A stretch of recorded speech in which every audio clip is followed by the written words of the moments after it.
il y a une chose. Il y a beaucoup qui ne connaissent pas leur don. Donc, le premier problème, c'est de connaître c'est quoi son don. Il y a beaucoup qui sont dans le corps du Christ, mais qui ne connaissent pas leur don.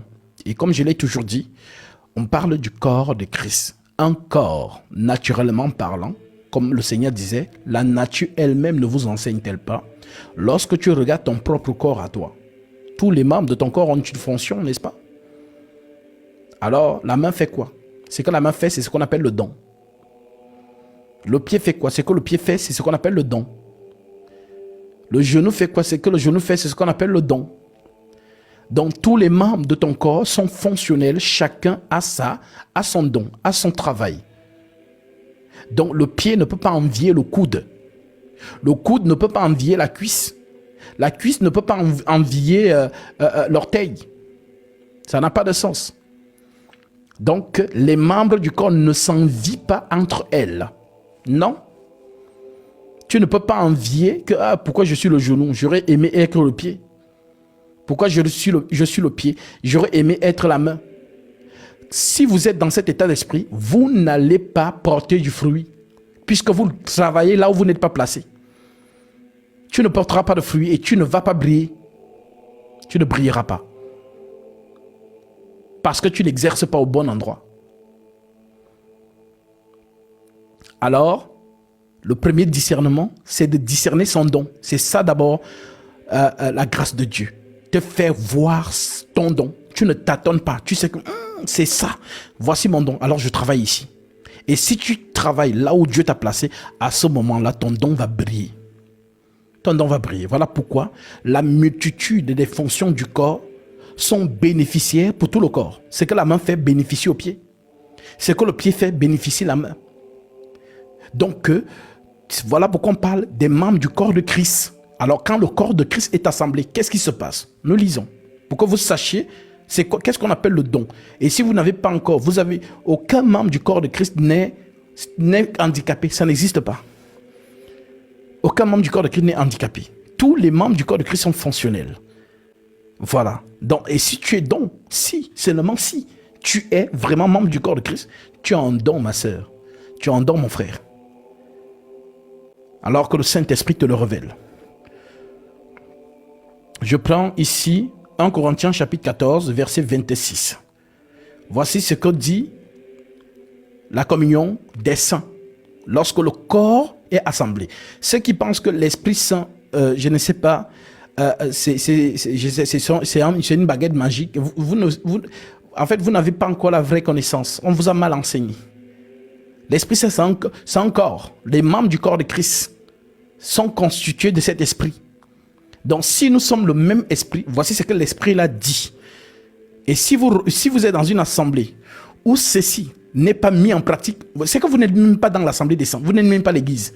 Ne cherchez pas de midi à 14h. 1 Corinthiens chapitre 14, verset 1, verset 26. Écoute.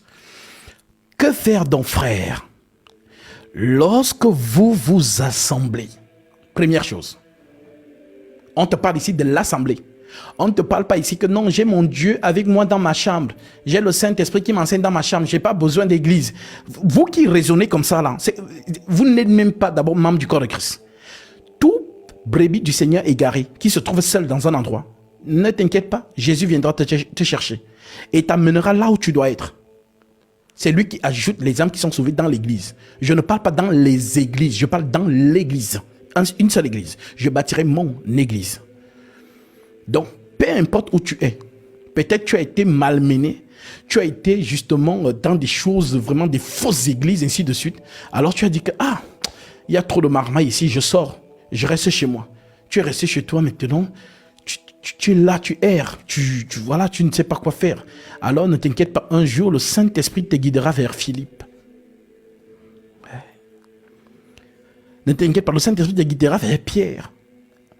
Quand je dis Pierre, tu dis Corneille. Quand je dis Philippe, tu dis l'eunuque éthiopien.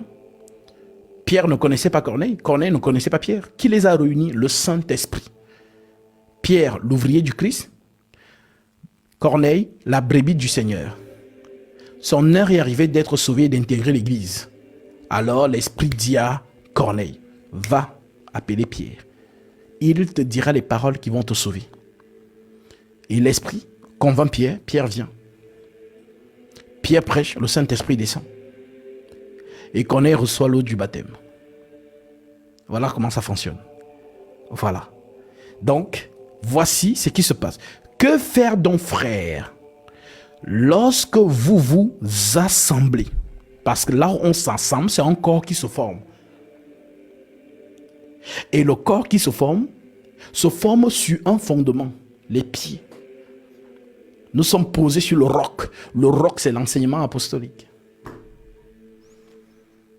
Vous avez été édifiés sur le fondement des apôtres et des prophètes, Jésus-Christ lui-même étant la pierre angulaire.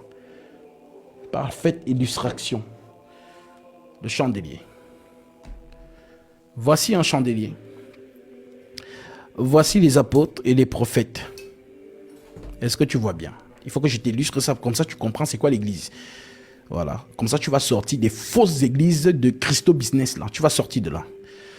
Si tu refuses de sortir de là, c'est que tu es vraiment un candidat pour la perdition, tout simplement.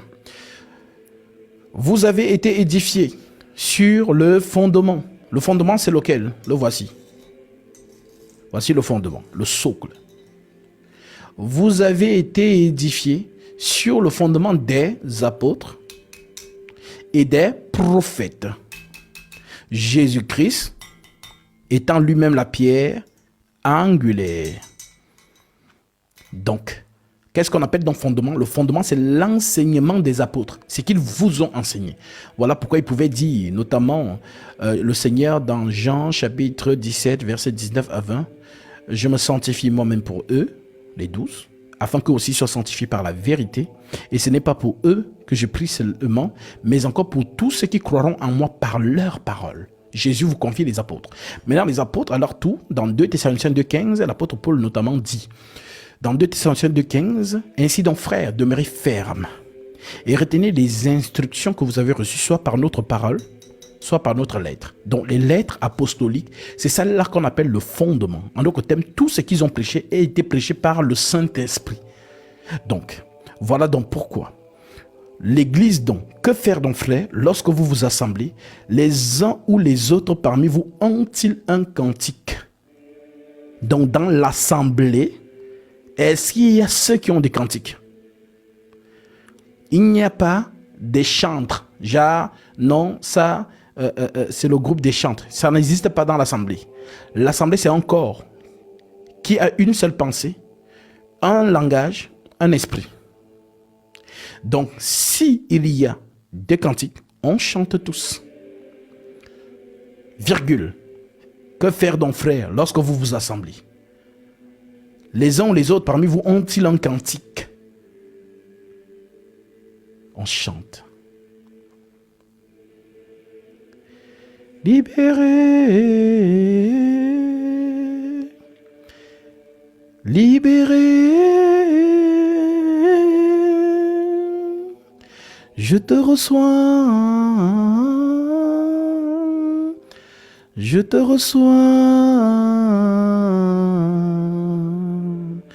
je te reçois, je te reçois. Dans l'assemblée des saints, on ne chante pas les cantiques populaires. On chante les cantiques inspirés par le Saint-Esprit. Si c'est un cantique qui vient de l'Esprit, vous allez voir la manifestation de Dieu, les guérisons.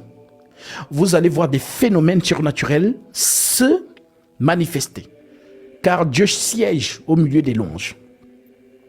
Donc ceux qui veulent chanter, ah non, j'aime bien le cantique là, c'est agréable aux oreilles. Non, c'est ta chair qui aime le cantique. Ce n'est pas l'esprit. Donc le cantique doit être inspiré du Saint-Esprit. Que celles et ceux qui ont les oreilles pour entendre, entendent. On continue. Que faire donc, frères, lorsque vous vous assemblez, les uns ou les autres parmi vous ont-ils un cantique, virgule, une instruction, virgule, une révélation. Tout ça se passe dans l'assemblée, hein, virgule, une langue, une interprétation, que tout se fasse pour l'édification. En est-il qui parle en langue? Que 2 ou 3 ou plus parlent, chacun à son tour. et que quelqu'un interprète. S'il n'y a point d'interprète, qu'on se taise dans l'église et qu'on parle à soi-même et à Dieu. Pour ce qui est des prophètes, que 2 ou 3 parlent, chacun à son tour, et que quelqu'un interprète. Pour ce qui est de prophètes,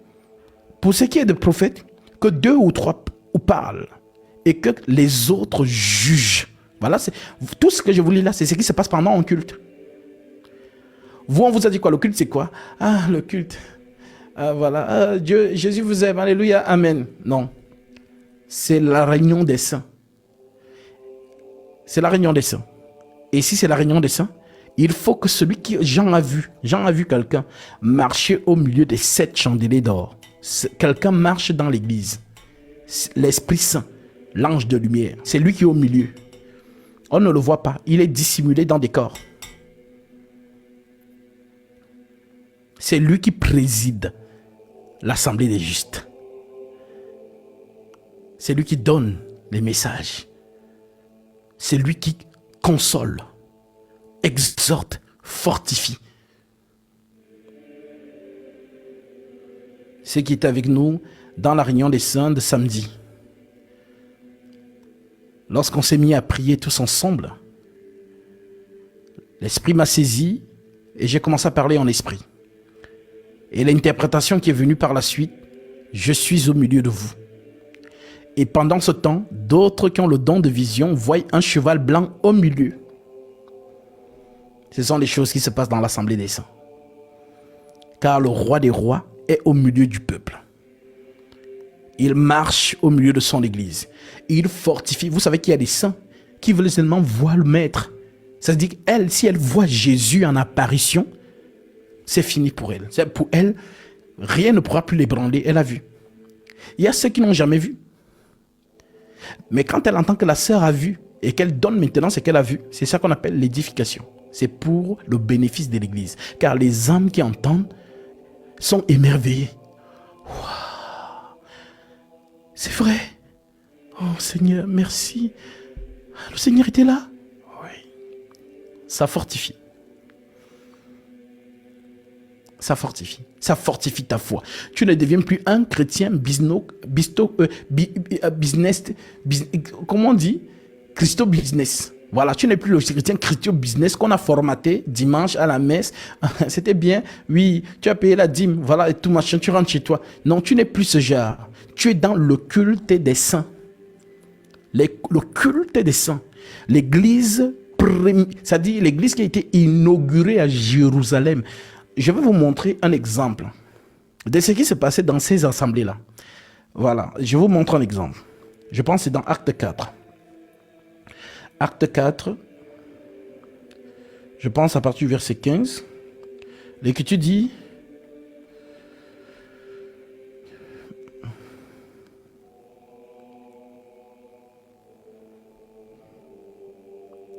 Je prends le verset 23. Regardez ce qui se passe. Après avoir été relâchés, ils allèrent vers les leurs et racontèrent tout ce que les principaux sacrificateurs et les anciens leur avaient dit. Lorsqu'ils eurent entendu, ils élevèrent à Dieu la voix tous ensemble. Alléluia. Et dire, Seigneur, toi qui as fait le ciel et la terre, la mer et tout ce qui s'y trouve, c'est toi qui as dit par le Saint-Esprit, par la bouche de notre Père, ton serviteur David. Pourquoi ce tumulte parmi les nations et ces vaines pensées parmi les peuples? Les rois de la terre se sont soulevés et les princes se sont ligués contre le Seigneur et contre son oint. En effet, contre ton saint serviteur Jésus, que tu as oint, Hérode et Ponce Pilate se sont ligués dans cette ville, avec les nations et avec les peuples d'Israël, pour faire tout ce que ta main, alléluia, pour faire tout ce que ta main et ton conseil avaient arrêté d'avance. Verset 29. Maintenant, Seigneur, vois leurs menaces. On nous menace, Seigneur. Vois leurs menaces et donne à tes serviteurs d'annoncer ta parole avec plein d'assurance, en étendant ta main pour qu'il se fasse des guérisons, des miracles et des prodiges par le nom de ton saint serviteur Jésus. Quand il eut prié, le lieu où ils étaient assemblés trembla. Ils furent tous remplis du Saint-Esprit. Mais ils ont déjà le Saint-Esprit. Ils ont déjà le Saint-Esprit depuis Acte 2. Mais pourquoi on dit ici, ils furent tous remplis du Saint-Esprit? Non, ceux qui ne comprennent pas, le Saint-Esprit se manifeste donc. C'est ça qu'on appelle être rempli. Tu as le Saint-Esprit. Maintenant, lorsqu'il y a mouvement du Saint-Esprit, c'est ça qu'on appelle rempli, être rempli du Saint-Esprit. Ça veut dire que l'Esprit Saint se manifeste. C'est mystique, il faut vivre ça pour savoir ce que c'est. L'Esprit Saint se manifeste. Je ne comprends pas, je ne sais pas. Soudainement, il y a comme une force qui m'a pris. L'Esprit Saint. Le Maître, il est là. Quand il eut prié, le lieu où ils étaient assemblés trembla. Ils furent tous remplis du Saint-Esprit. Et il annonçait la parole de Dieu avec assurance. La multitude de ceux qui avaient cru n'était qu'une seule âme. Une seule âme. Ça veut dire que dans les choses de Dieu, si le Seigneur voit que vous êtes ensemble, mais que parmi vous, parce que c'est Dieu qui voit dans le secret, c'est Dieu qui entend dans le secret. Donc tous les petits murmures, tous les petits, voilà, Congossa, toutes ces choses-là, tel qui a un problème avec tel qui a un problème, Dieu entend tout ça. Donc ceux qui sont dans cet état d'esprit, ce ne sont pas les membres du corps du Christ. Parce que les membres du corps de Christ ont dit une seule âme. Quand vous êtes comme ça, oh, de la manière dont le Saint-Esprit va se manifester au milieu de vous, c'est vous-même qui serez gardien d'empêcher qu'il y ait quelqu'un qui veut déstabiliser cette atmosphère. Car il y avait parmi eux aucun indice. On dit, la multitude de ceux qui avaient cru n'était qu'un cœur et qu'une âme. Vous comprenez ça? N'était qu'un cœur et qu'une âme. L'église est un corps. Il ne peut pas avoir deux cœurs dans un corps. Il ne peut pas avoir deux âmes dans un corps. Il ne peut pas avoir deux pensées dans un corps. Une seule pensée, une âme, un seul esprit. C'est un corps. Comprends qui pourra. Nul ne disait c'est bien lui appartenait en propre, mais tout était commun entre eux. Tout était commun. Je répète, il faut que ça intègre votre esprit. Si vous n'êtes pas à ce niveau, revoyez-vous, vous n'êtes pas encore converti.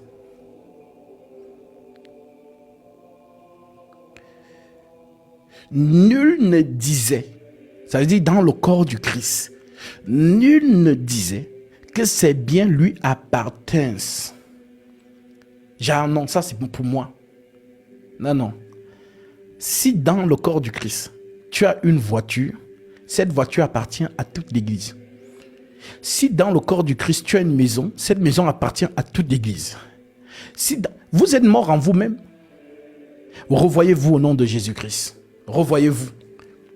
Si ces choses ne sont pas en vous, vraiment, vous avez besoin d'être enseigné, vraiment, pour que vous compreniez c'est quoi le corps du Christ. Soit alors, vous faites semblant d'être des vrais frères et des vraies sœurs en Jésus-Christ.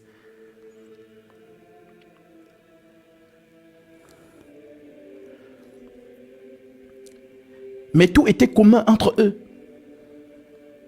Les apôtres rendaient avec beaucoup de force témoignage de la résurrection du Seigneur Jésus. Donc, eux, ils étaient dans leur ministère, en train toujours de prêcher. Et une grande grâce reposait sur eux tous. Mais quand c'est comme ça, c'est normal.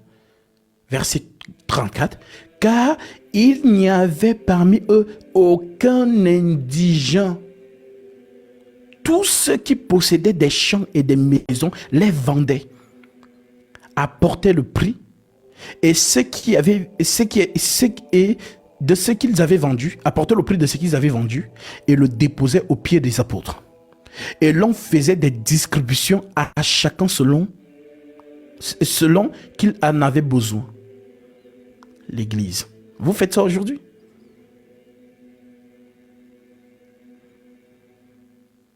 Et c'est là où certains vont te sortir. Non, ça c'était avant.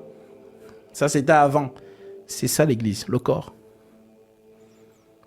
Que vous le voulez ou pas, le Saint-Esprit, le vrai, va vous enseigner et va vous dépouiller de sorte que vous allez réaliser chaque jour c'est quoi le corps du Christ. Vous allez réaliser tout ça. Ceux qui sont du Seigneur. Ce n'est pas la quantité, c'est la qualité. On peut être 1 milliard, mais désordonné.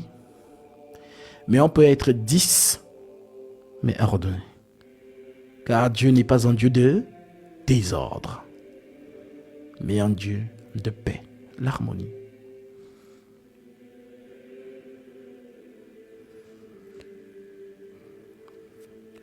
Car il n'y avait parmi eux aucun indigène. Tous ceux qui possédaient des biens, des champs et des maisons les vendaient, apportaient les prix de ce qu'ils avaient vendu et les déposaient aux pieds des apôtres. Et l'on faisait des distributions à chacun selon qu'il en avait besoin. Joseph, surnommé par les apôtres Barnabas, ce qui signifie fils d'exhortation, lévite. Donc nous ne sommes plus dans la loi des Lévites. Parce que dans la loi lévitique, c'est Lévi qui doit prélever les biens, dont les dîmes, sur le peuple. Mais ici, c'est l'église. Et il y a un lévite. Qu'est-ce que fait le lévite? Regardez. Joseph, surnommé par les apôtres Barnabas, ce qui signifie fils d'exhortation, lévite originaire de Chypre, vendit un champ qu'il possédait, apportait l'argent et le déposa aux pieds des apôtres.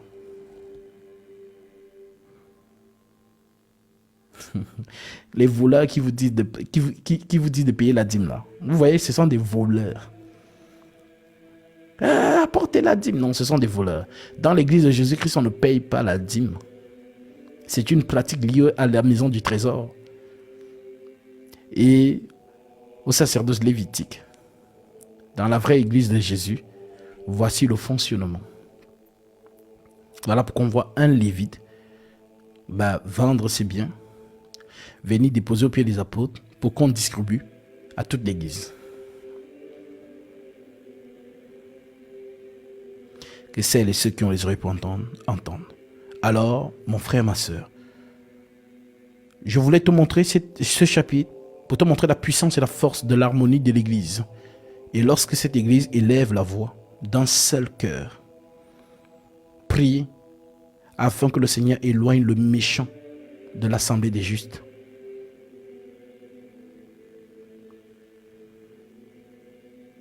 Et que Dieu vous garde dans l'intégrité, dans la vérité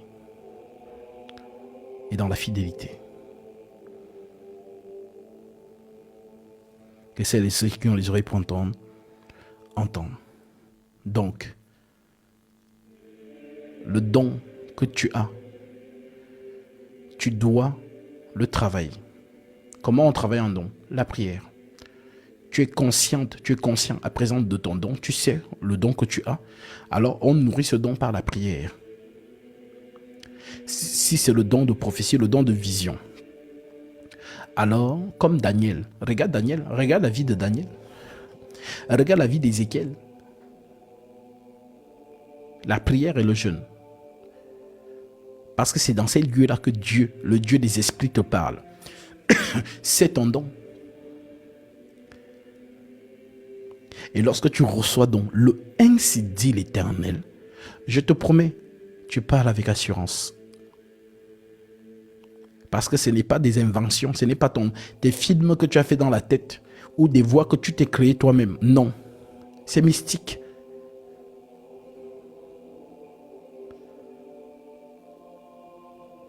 Et lorsque tu donnes ce que tu as reçu, Ne t'inquiète pas. Dieu n'est pas un Dieu des désordres. L'esprit qui est en moi va le discerner. Est-ce que c'est par moi-même? Non.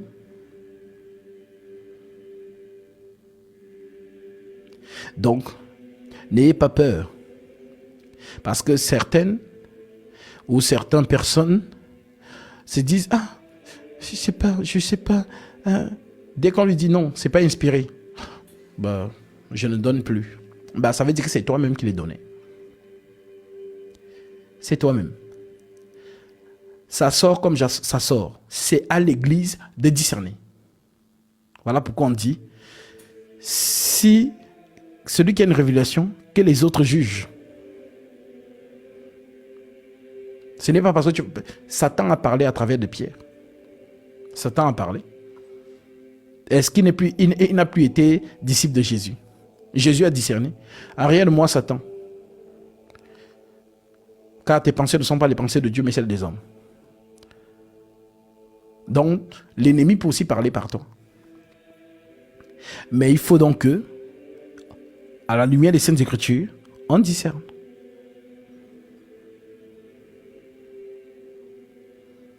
Toi, tu as donné ce que tu as reçu. Alors, ne prends pas les choses à cœur, dans la chair. Comme j'ai donné et qu'on a discerné que ce n'est pas ça. Ça veut dire que c'est moi-même qui invente. Bon, je ne donne plus. C'est toi qui donnais toi-même. Ce n'était pas l'esprit. Quand tu es dans cet état d'esprit, on ne donne que ce qu'on reçoit.